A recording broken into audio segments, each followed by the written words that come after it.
Assalamualaikum warahmatullahi wabarakatuh. Salam sejahtera untuk kita semua. Yang saya hormati Bapak Ibu tim penguji pada sidang disertasi saya sidang terbuka saat ini. Promotor saya Profesor Dr. Aji Suratman, MM, CPNA, CA, dan ACPA. Co-promotor saya Ibu Dr. Resiwati, SE, AK, MM, CA. Ketua sidang yang saya hormati, Profesor Dr. Insinyur Anus Sirwan Muiz, oponen ahli, Bapak Dr. Lukman Hakim. Izinkan saya mempresentasikan disertasi sidang terbuka saya yang berjudul Pengaruh Pengendalian Intern dan Komitmen Organisasi terhadap Fraud melalui Good University Governance pada universitas di lingkungan Lembaga Layanan Pendidikan Tinggi Wilayah 3, LL Dikti 3.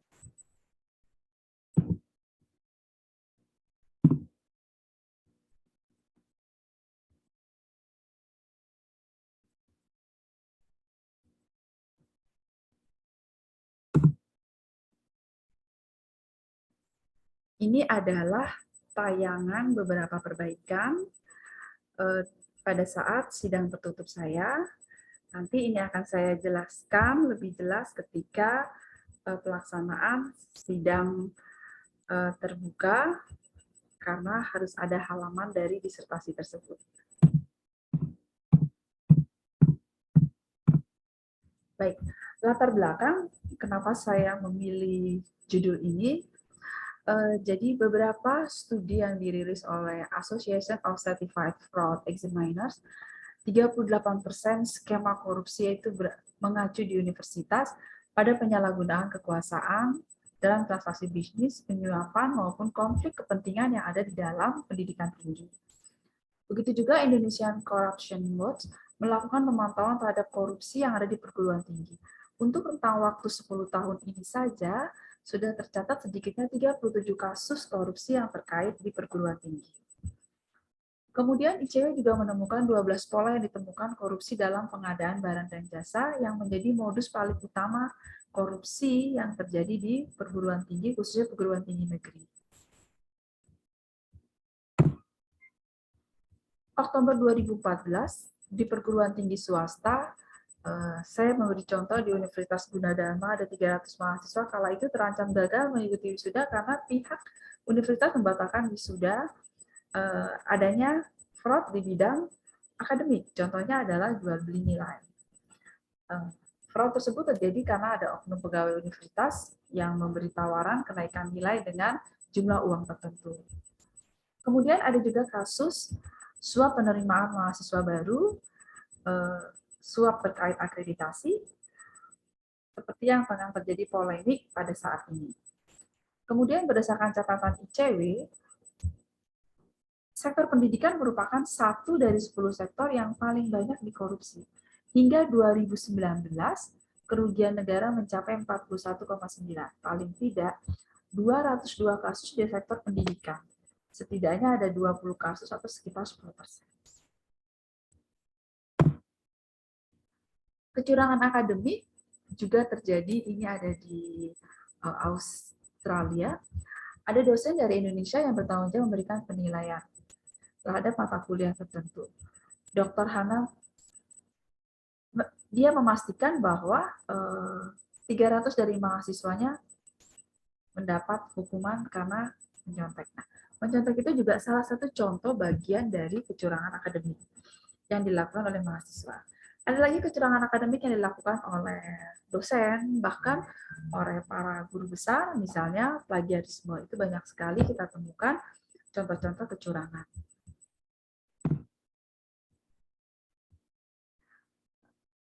Sebelum terjadinya kecurangan, ada juga kecurangan yang terjadinya di sektor selain akademik. Beberapa contoh terakhir, misalnya kasus di Garuda, kemudian Bumi Putra, dan masih banyak lagi kasus yang semula kita tidak akan menyangka bahwa itu terjadi di pendidikan tinggi, karena kita yakin bahwa pendidikan tinggi itu tempat insan-insan yang mempunyai pendidikan, tapi ternyata temuan dari banyak pihak, dari ICW misalnya, bahwa tempat berkumpulnya para akademisi justru menjadi tempat terjadinya kecurangan, baik kecurangan akademik maupun kecurangan yang non-akademik, tentunya yang berkaitan dengan keuangan. Berkaca dari banyak masalah tersebut, saya tertarik untuk meneliti tentang kenapa kecurangan justru terjadi di universitas.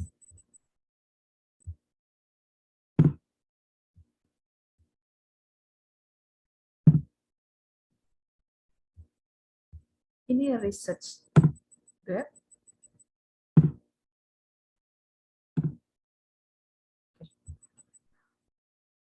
Beberapa tadi saya sebutkan, misalnya adanya temuan ICW bahwa kasus korupsi perguruan tinggi menempati urutan kedua, upaya good university governance menjadi tugas banyak pihak. Pelaku fraud umumnya adalah mereka yang mempunyai latar belakang pendidikan tinggi. Begitu juga yang pernah dijelaskan oleh Kemenhumkam, Pak Mahfud, bahwa rata-rata mereka yang melakukan kecurangan itu punya background, artinya punya pendidikan minimal paling tidak sarjana.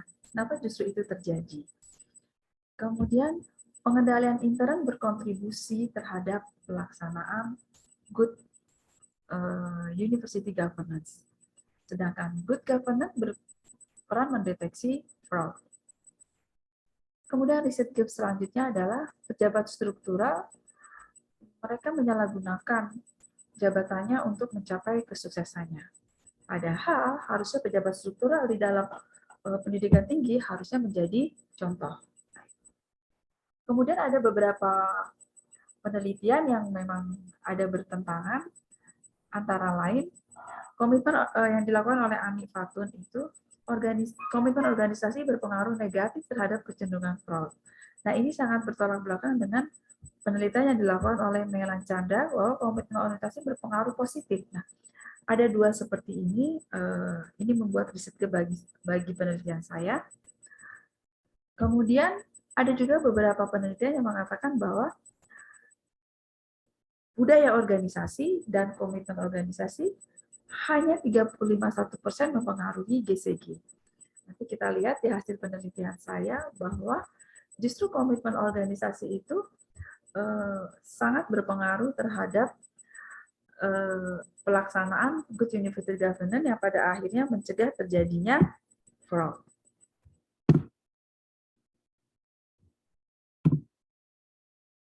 Novelty dari penelitian saya.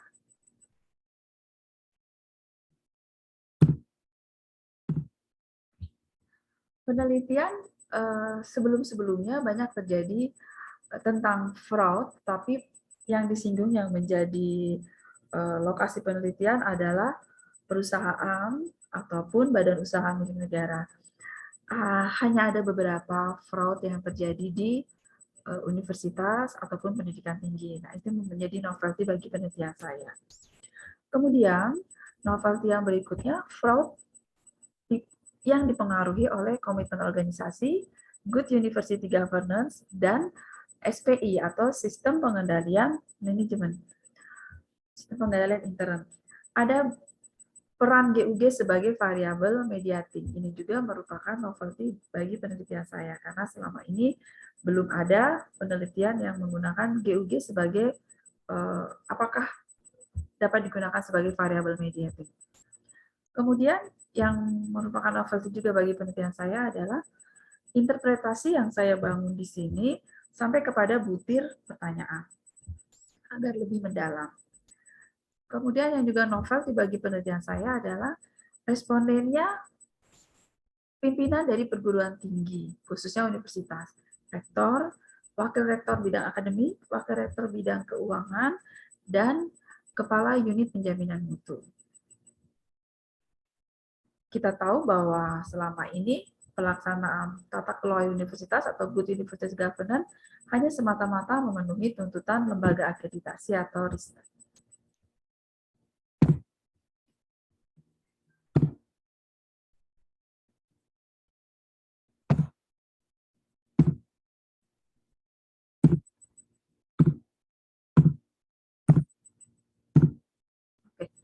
rumusan masalah dalam penelitian saya yang pertama adalah apakah terdapat pengaruh sistem pengendalian intern terhadap good university governance pada universitas di lembaga layanan dikti wilayah 3. Yang kedua, apakah terdapat pengaruh komitmen organisasi terhadap good university governance pada universitas di LLDT 3? Yang ketiga, apakah terdapat pengaruh secara bersama-sama antara SPI dan komitmen terhadap good university governance?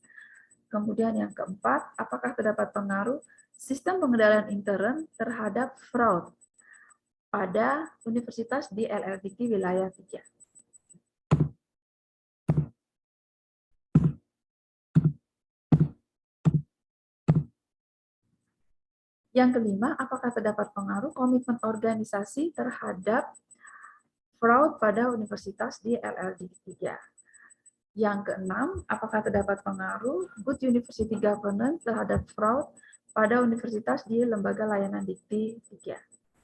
Ketujuh, apakah terdapat pengaruh secara bersama-sama antara sistem pengendalian intern, komitmen organisasi, dan good university governance terhadap fraud pada universitas di LLDT wilayah 3?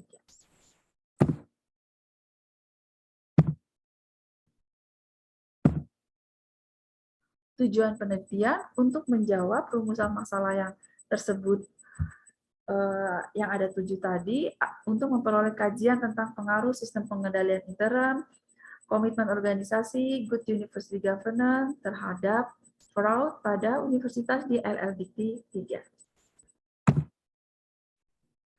Tinjauan teori dan kajian literatur yang saya gunakan adalah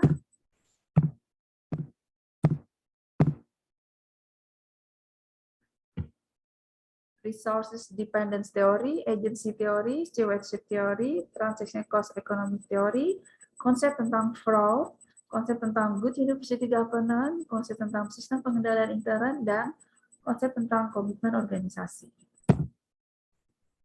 Kerangka penelitian saya seperti ini. Variabel X1 saya adalah sistem pengendalian intern, X2 saya adalah komitmen organisasi, kemudian variabel Y, good university governance, dan variabel Z, fraud.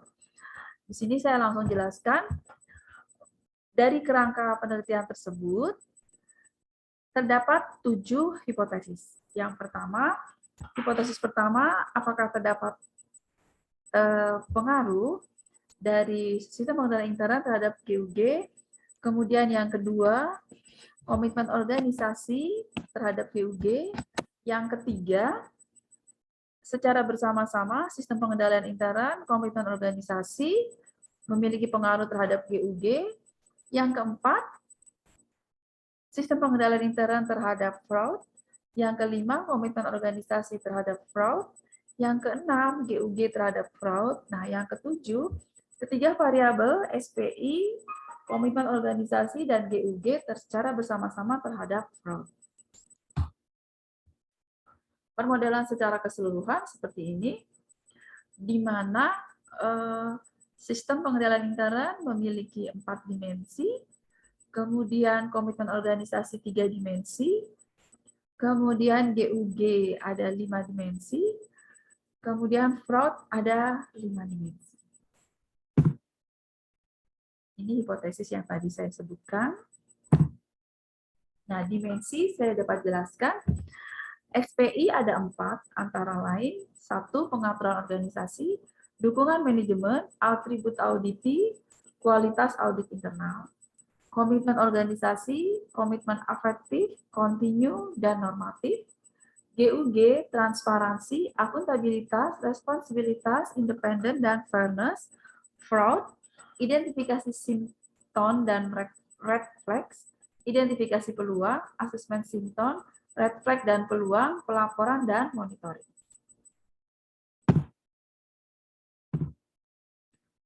Secara ringkas, metodologi penelitian yang digunakan dalam disertasi saya adalah bentuk penelitian menggunakan pendekatan kuantitatif dengan data primer yang diperoleh melalui penyebaran kuesioner, jenis data cross-section atau data pada saat tertentu, Jumlah populasinya ada 316 TPS, samplingnya purposive sampling dengan kriteria universitas dan telah memiliki akreditasi.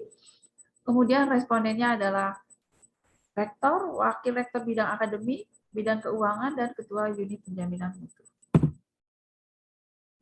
Secara ringkas, responden berdasarkan purposive sampling bahwa hanya universitas, saya menyebar kuesioner kepada 56 universitas, tapi yang 2 tidak bersedia untuk menjawab dengan alasan masih perbaikan sistem akademis, sehingga hanya 54 universitas.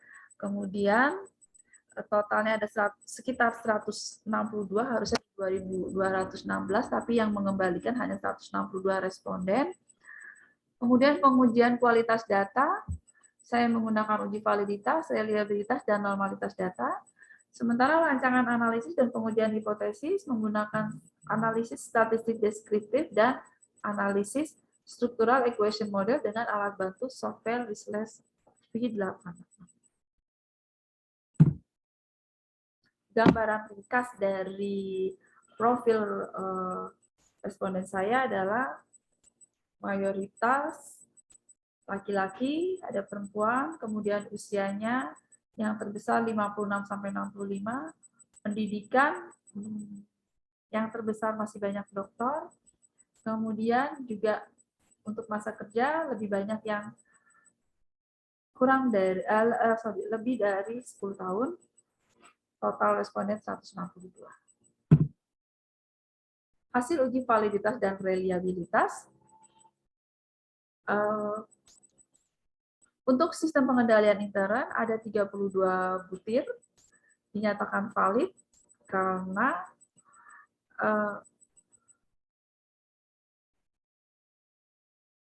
T hitungnya lebih besar dari T-tabel. Kemudian untuk koefisien korelasi dari komitmen organisasi 16 butir pertanyaan.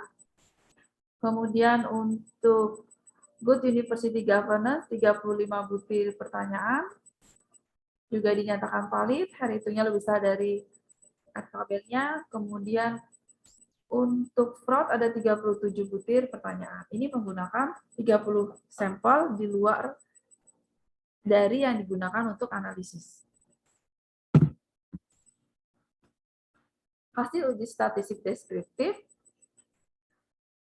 baik untuk sistem pengendalian intern, komitmen organisasi, Good University Governance, dan fraud, semua responden rata-rata memberikan persepsi baik untuk menjawab pertanyaan kuesioner yang disebarkan.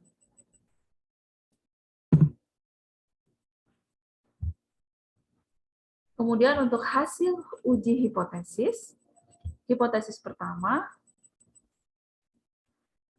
H0 ditolak, HA diterima, artinya sistem pengendalian intern berpengaruh positif dan signifikan terhadap GUG.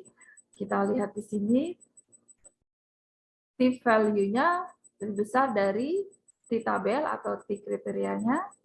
Begitu juga untuk komitmen organisasi terhadap GUG, berpengaruh positif dan signifikan.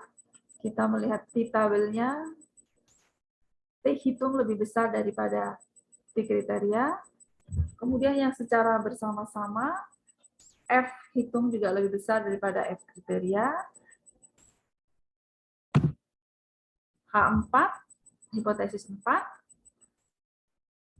juga SPI berpengaruh positif dan signifikan. Kemudian hipotesis 5, komitmen organisasi juga berpengaruh positif dan signifikan terhadap fraud. H6, GUG berpengaruh positif dan signifikan terhadap fraud.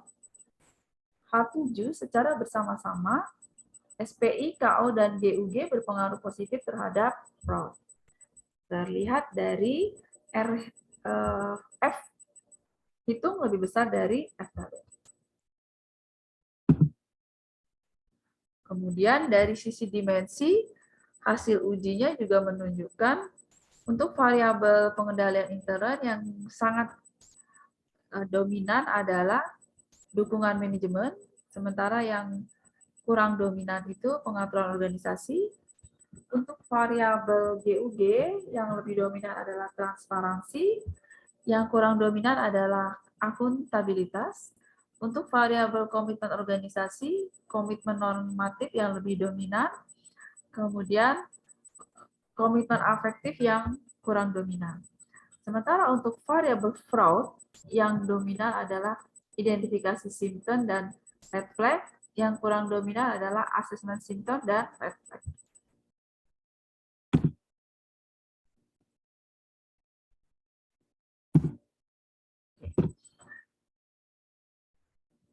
Hasil uji juga menunjukkan bagaimana pengaruh langsung dari sistem pengendalian intern terhadap fraud itu sebesar 0,1369. Pengaruh tidak langsungnya SPI terhadap fraud artinya pengalian dari SPI kepada GUG, GUG kepada fraud itu sebesar 0,1708, sehingga pengaruh langsung kurang dari pengaruh tidak langsung atau lebih kecil dari pengaruh tidak langsung, pengaruh langsung dari SPI. Sementara kalau komitmen organisasi terhadap fraud, pengaruh langsungnya 0,1444. Pengaruh tidak langsungnya, jadi KO ke GUG, GUG ke fraud, itu hasil kalinya 0,0756. Jadi pengaruh langsung lebih besar dari pengaruh tidak langsung. Sementara kalau yang SPI tadi, justru pengaruh langsungnya lebih kecil. Jadi kesimpulan tersebut dapat dinyatakan bahwa good university governance merupakan partial mediating, yang artinya good university governance lebih memediasi variabel SPI terhadap fraud, karena pengaruh tidak langsungnya lebih besar dibanding dengan pengaruh langsung terhadap fraud. Ini adalah persamaan koefisien jalurnya, struktur 1, persamaan struktur 2, kemudian pengaruh tidak langsungnya, memediasi ada di persamaan ketiga dan keempat.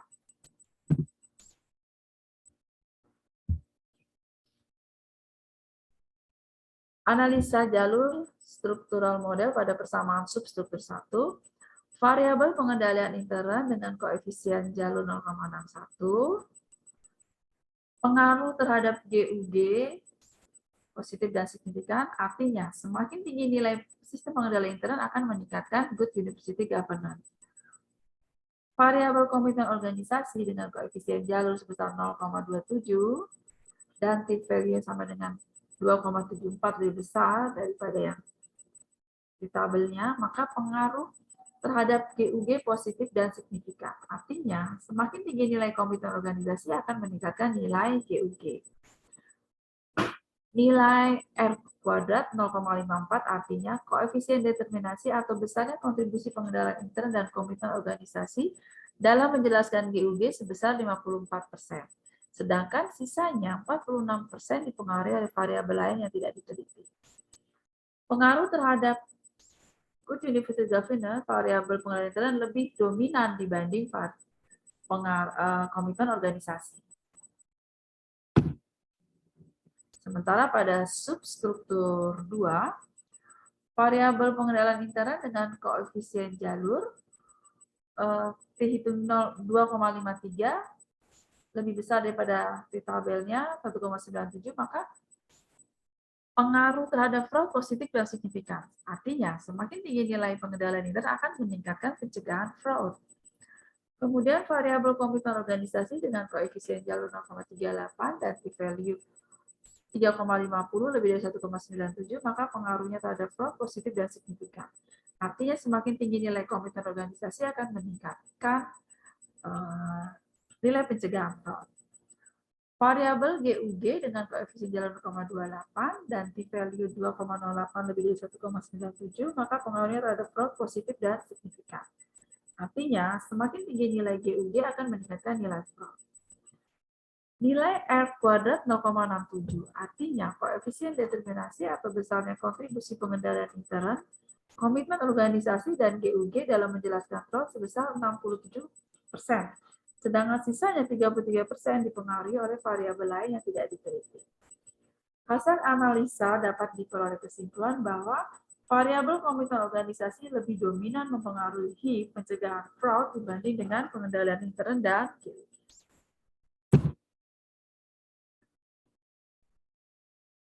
Ini adalah besarnya koefisien jalur antara variabel eksogen dan endogen dalam full model.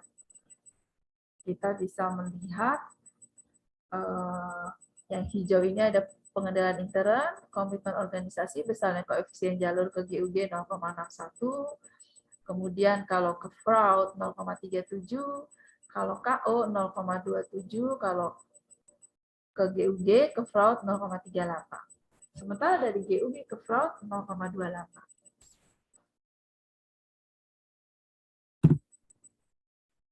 Ini besarnya t-value setiap koefisien jalur antara eksogen dan endogen. SPI ke GUG tadi 3,56, SPI langsung ke fraud 2,53, KO ke langsung ke GUG 2,74, KO ke fraud 3,50. Sementara kalau GUG ke fraud 2,08. Sementara yang di sebelah kiri ini adalah dimensi dari masing-masing variabel. Kita lihat bisa di sini mana yang paling dominan, terlihat dari besarnya angka yang tercantum di sini. Implikasi manajerial. Belum memiliki mekanisme pencegahan dan penanganan risiko terdokumentasi secara sistematis. Masih jarang dilakukannya adalah evaluasi terhadap realisasi pencapaian pelaksanaan aktivitas akademik dan keuangan dengan membandingkan dengan standarnya. Hal ini menjadi salah satu faktor kurang dominannya dimensi akuntabilitas sehingga perlu ditingkatkan. Implikasi manajerial yang ketiga, pentingnya membangun komitmen yang berkaitan dengan kerelaan sivitas akademik mendukung visi misi dari perguruan tinggi yang direfleksikan dalam tujuan dan strategi perguruan tinggi. Saran untuk pengelola universitas, pengelola perguruan tinggi sebaiknya selalu merespon dengan cepat saran dari internal auditor. Perguruan tinggi disarankan menyampaikan laporan keuangan dan laporan akademik secara rutin dan lengkap serta adanya pihak eksternal yang memeriksa laporan tersebut. Sebaiknya hal-hal yang telah dilakukan secara konkret untuk perbaikan aktivitas pengendalian didukung oleh dokumentasi secara sistematis. Disarankan memiliki mekanisme penanganan risiko yang tersistematis. Perguruan tinggi sebaiknya melakukan evaluasi terhadap realisasi pencapaian pelaksanaan aktivitas akademik dan keuangan dengan membandingkannya dengan standarnya. Disarankan perguruan tinggi mempertimbangkan kemudahan berbagai pihak yang berkepentingan mengakses informasi, sehingga perguruan tinggi perlu menjamin ketersediaan informasi yang berkualitas bagi pihak yang berkepentingan. Saran selanjutnya, perguruan tinggi disarankan perlu memperhatikan pengaturan organisasi yang telah ditetapkan atas dasar pemilikan pengelola, stakeholder, dan pembuat peraturan. Misalnya Kemendikbud. Universitas perlu memberi perhatian khusus bagi mereka yang rasa memilikinya tinggi terhadap institusi. Ini bagian dari komitmen. Perguruan tinggi perlu meningkatkan pola hubungan dalam rangka refleksi identifikasi simpang, adanya komunikasi yang positif terjadi, pola hubungan kekeluargaan yang erat, dan saling mengingatkan ketika terjadi kesalahan. Hal ini mencegah ketika ada indikasi mengarah terjadinya fraud. Para pemimpin perguruan tinggi perlu mempertahankan penetapan punishment and reward secara jelas bagi pengelola karena hal ini dapat memperkecil peluang terjadinya fraud dan mengarahkan pada aktivitas yang baik. Institusi sebaiknya memberi pemahaman yang baik pada karyawan bahwa mereka telah memahami kebijakan dan prosedur yang telah ditetapkan institusi secara menyeluruh dan penuh tanggung jawab. Window dressing laporan keuangan tidak dapat dibenarkan. Hal tersebut dapat dibangun oleh perguruan tinggi dengan meningkatkan kualitas sistem akuntansi yang berkomputerisasi. Perguruan tinggi perlu meningkatkan peran unit penjaminan mutu terkait dengan praktek Good University Governance. perguruan tinggi disarankan meningkatkan komitmen organisasi jika yang akan berharap pada dirinya peluang. Saran untuk peneliti selanjutnya, kontribusi secara bersama-sama, variabel SPI, komitmen organisasi, penerapan GUG terhadap pencegahan fraud sebesar 63% dipengaruhi oleh faktor lain sehingga perlu dikaji ulang oleh peneliti selanjutnya. Faktor yang berpengaruh terhadap fraud misalnya efektifnya audit internal, budaya organisasi, total quality management, dan faktor lainnya seperti menggunakan konsep fraud pentagon atau fraud hexagon. Hasil penelitian itu juga dapat dilakukan pada PTS di lingkungan LLDT lainnya, sehingga dapat diperluas manfaatnya. Yang menjadi responden dalam penelitian ini adalah pimpinan perguruan tinggi beserta wakilnya. Diharapkan untuk penelitian selanjutnya dapat juga melibatkan bagian penting lainnya, misalnya satuan pengawas internal, badan pengembangan pidana, atau pejabat lain yang relevan. Atau misalnya digunakan, kita bisa memperoleh pendapat dari mahasiswa, sehingga hasilnya dapat lebih komprehensif. Untuk mendapatkan hasil lebih terinci, sebaiknya dimensi dari GUG menggunakan 8 dimensi yang ditetapkan oleh Direktorat Kelembagaan Kerjasama Kemendikbud.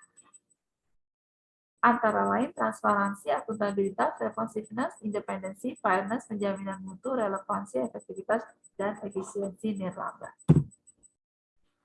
Saran untuk pemangku kebijakan khususnya Kemdikbud, Ristek Dikti yang sedang gencar-gencarnya menggalakkan program Merdeka Belajar sebaiknya memperhatikan dan memantau tata kelola universitas dengan selalu mereview pedoman akreditasi institusi dan program studi. Sebaiknya pedoman akreditasi dibedakan antara PTN dan PTS, mengingat karakteristik yang sangat berbeda. Menurut peneliti, ketika pemangku kepentingan menerbitkan aturan kebijakan baru, yang aktif merespon adalah PTS. Terbukti ketika diadakan acara pertemuan, sosialisasi program, yang banyak hadir PTS. Sehingga pemangku kebijakan perlu merumuskan bagaimana PTN dan PTS dapat bersinergi menghasilkan tata kelola universitas yang baik dan terhindar dari. Terima kasih. Demikianlah presentasi dari saya. Atas perhatian Bapak Ibu, saya ucapkan terima kasih. Wassalamualaikum warahmatullahi wabarakatuh.